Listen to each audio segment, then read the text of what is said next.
What if I told you that Kali Yuga did not begin with destruction, but with permission?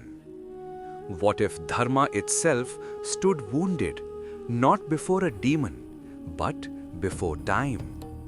And what if the fate of the world changed forever because one king was simply thirsty? This is not just a story of a curse.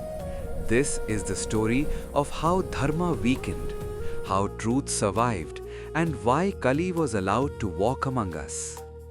The Pandavas ruled Hastinapur for many years, guided by Yudhishthira's justice and protected by Sri Krishna himself.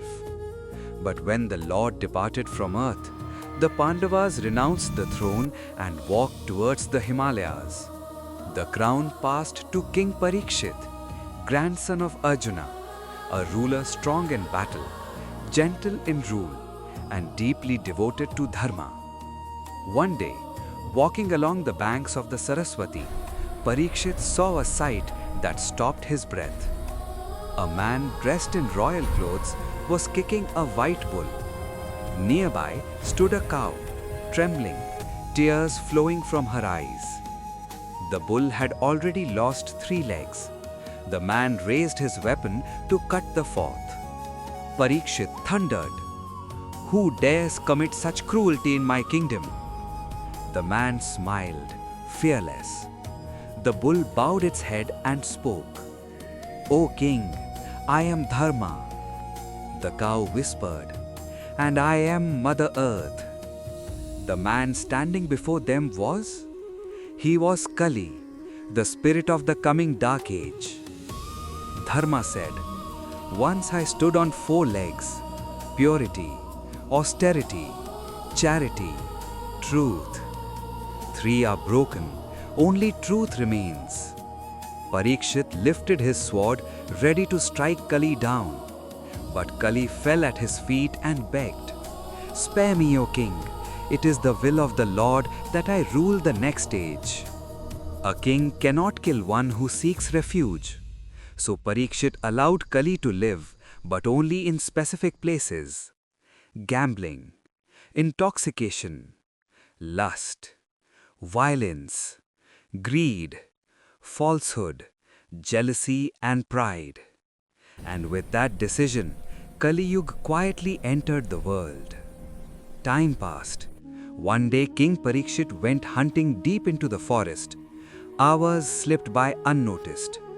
The sun burned. The king grew exhausted.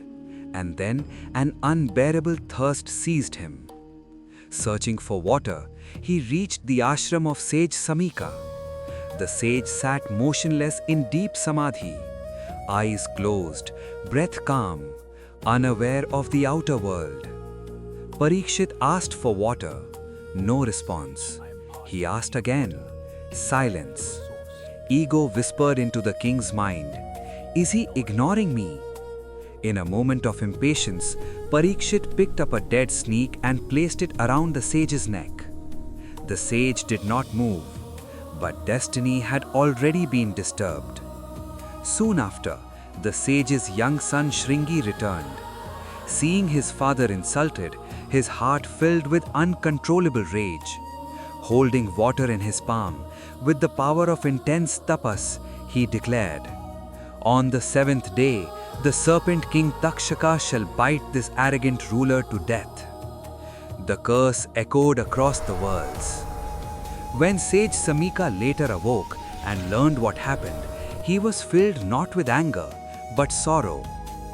Kings carry the burden of the entire world, he said. "My son has acted in haste." But the curse could not be withdrawn.